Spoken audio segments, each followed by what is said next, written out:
Hi guys! This is Annalyn. Welcome sa aking YouTube channel. At dito sa aking channel, nagsishare ako dito ng aking experience sa bansang Kuwait. Sana may matutunan kayo. So, let's start. So, ang nangyari, nagtry akong mag-apply sa bansang Kuwait. Kuwait yung pinili ko kasi yung agent ko is meron siyang hawak na Qatar, Bahrain, Saudi, and Kuwait. So, daming nagsasabi sa akin na maganda daw sa Kuwait. So, ako naman, si gaya-gaya lang ako, no. Sinulat ko din doon sa application ko yung Kuwait. So, guys, hindi naman ako nagkamali kasi as in, yung napuntahan kong amo, guys, yung employer ko is mabait. Okay, mabait siya, guys. So, ito na nga. Di nag-apply ako, no. Tapos lahat, medical, okay naman ako. Tapos nung flight ko na nga na August 24, 2022. Ayun, di flight ko na.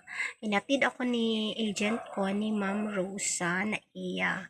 And then, tapos syempre, may nakilala ako dun isa, dalawa lang kami, no. Syempre, hindi talaga ako kinakabahan, guys. As in, first time ko na OFW, first time ko talaga, no.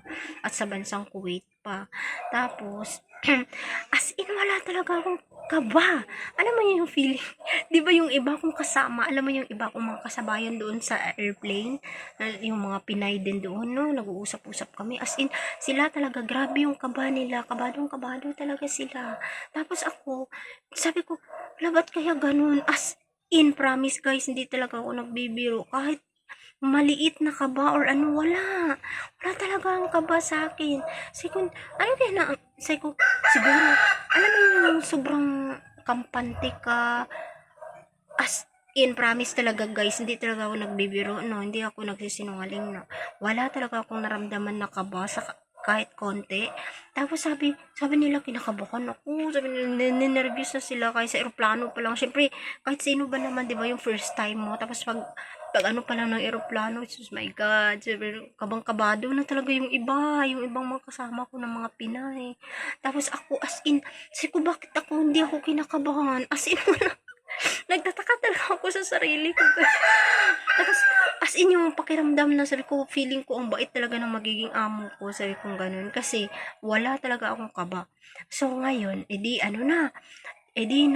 kami connecting flight sa Dubai. Pagdating namin sa Dubai, naghintay kami ng mga 7 hours, papunta na ulit sa Kuwait. Oo, connecting flight kasi ako. Dalawa kaming magkasama na Kuwait. Kuwait din siya, pero iba din naman yung ano niya, agency niya. Ibang agency siya, nagkasabay lang kami sa Anaiya. Yun yung naging kasama ko. Tapos, pagdating dun sa Kuwait, may sumundo doon sa amin. May sumundo noon sa airport, may sumundo. Agency yon, yung agency na partner ng dito sa Maynila na agency. Tapos dinala kami doon sa bahay nila. Sa Kuwait na yon. Tapos dinala kami doon sa bahay ng agency. Tapos pinagpahinga kami doon ng isang gabi. Tapos pagdating namin doon, umaga, mga hapon na sobrang init. Sobrang init, as in, sa mga alas 2 ng hapon, dumating ako sa Kuwait, kami ng kasama ko, tapos sobrang init nung time na yun. As in, ano yun, August, summer doon. Tapos, yung driver, napakakuripot. Hindi ba naman, binuksan yung aircon? Hindi yung binubuksan yung aircon ng sasakyan. As in, inopen pa niya yung window. Yung window ng sasakyan, naka-open siya, as in yung malalanghap mo yung hangin, grabe, sobrang init guys, ang init, promise talaga. Alam mo yung kasama ko, di ba?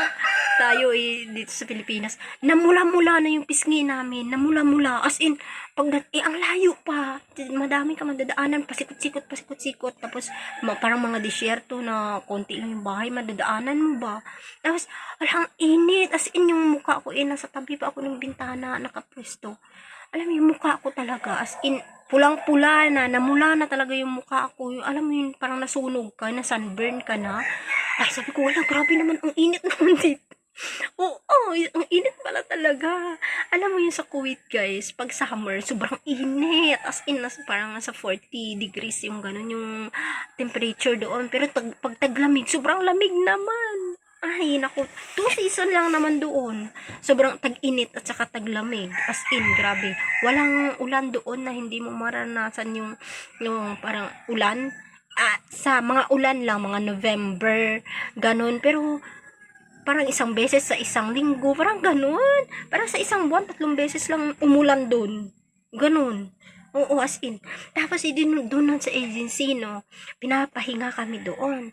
Tapos, wala pa yung, may mga na ano kami doon na mga Pinay na nag-aasikaso sa amin. Tapos, pinakain kami. Tapos, sabi nila, oh, ubusin nyo yan, ha. Sabi nga, hindi pwedeng, ano. Tapos, ang dami-dami nung siniserve nila. Mabait naman sila. Tapos, ang ganda ng bahay ng agency namin doon. Ang ganda ng bahay. Alam mo yung pagpasok mo, parang nasa kaharian ka na. Ang gaganda ng, yung parang mga gold lahat. Oo, ang ganda ng bahay kaya. Tapos, sabi ko, hala, tapos sa second floor, may elevator pa yung bahay nila. Tapos, ano, edi, naghintay ako kinabukasan. Tapos, ako nauna ng inano ng employer ko. Sabi, tapos tinawagan ako, sabi ganun, mag-ready ka na kasi ano, yung isusunduin ka na ng employer mo. Tapos, ko, hala, susunduin na tayo. Doon lang ako yung parang medyo kinabahan ng konti. Pero as in, yung yung kinakabahan lang pero nung biyahe na airplano hindi ako kinakabahan pero nung doon na parang konting kabahan lang naman tapos yung sumundo sa akin si Baba si sir ko at saka yung driver tapos pumunta muna kami dun sa parang agency yung mag-aano i-explain sa inyo ganyan i-explain sa sir mo na ganto tapos saka na nila ako dinala tapos pagdating doon hindi parang pasikot-sikot ganyan napunta ako dun sa Alcosur Kuwait ako guys ano para silang mga subdivision na maraming bahay ang lalaki ng mga bahay so doon nga ako napunta at pagdating ko doon may isang Pinay doon na uuwi na pala siya. Yun yung papalitan ko. Pinay. Tapos, edi ano, pagdating ko dun, tinawag siya ni sir. Tapos, yun, pinaano sa akin, pina-assist. Tapos, dinala ako dun sa taas, sa third floor, yung kwarto namin. Tapos, pinapahinga muna ako. Wala si madam. Wala yung madam namin noon, no time na yun. Tapos, nagpahinga muna ako dun sa taas. Mga alas 11 yun ng tanghali. Tapos pinahinga muna ako doon hanggang sa ah kinabukasan pa ako pinatrabaho. Ayun guys, kinabukasan pa ako pinatrabaho.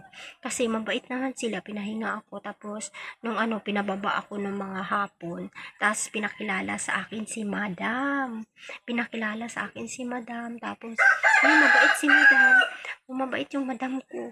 Tapos yun, in-explain sa akin yung ganto ang gagawin ko. Tapos, yung Pinay na yun yung tumulong sa akin na siya nag-a-assist sa akin ng gantong mga gagawin. Tinuruan niya ako ng mga 2 weeks. 2 weeks bago siya umalis 2 weeks bago siya umalis. Naturuan niya na ako. Oo. Pero ang swerte ko doon guys kasi hindi talaga ako yung nagluluto. Hindi ako nagluluto ng pagkain. Kasi pinag-pray ko talaga guys na sabi ko Diyos ko, sabi ko ganun sana yung mapuntahan kong amo is walang bata. Tapos sabi ko ganun hindi ako yung magluluto as in guys, as in. Alam mo yung prayers talaga napakalaking, alam mo yung totoo talaga yung prayers guys. Totoo talaga. As in yun lang talaga yung pinag-pray ko na sana hindi ako magluluto, hindi ako ano ng amo na ako yung magluluto, tapos yung walang bata guys, kasi ayoko na alagain yung, alam mo yung karga ng karga, parang hindi kaya ng katawan ko, kasi maliit lang ako. Naging totoo guys, malalaki na yung anak ng amo ko, as in, tapos mga dalagat binata na sila 3, isang lalaki, 2 babae, tapos si madam ang nagluluto, tapos ako lang yung naghihiwa ng mga ingredients. Sobrang saya ko guys, thankful talaga kay Papa Jesus, thank you po. Tapos yun lang guys. Sana sa susunod, abangan yung susunod kong kwento. Hanggang dito lang muna. Thank you so much sa panonood. Subscribe nyo naman ako at pindutin nyo yung notification dito sa baba para updated kayo. Pag meron akong bagong i-upload na video, mag-a-active na ako dito sa YouTube. Thank you so much. God bless sa atin.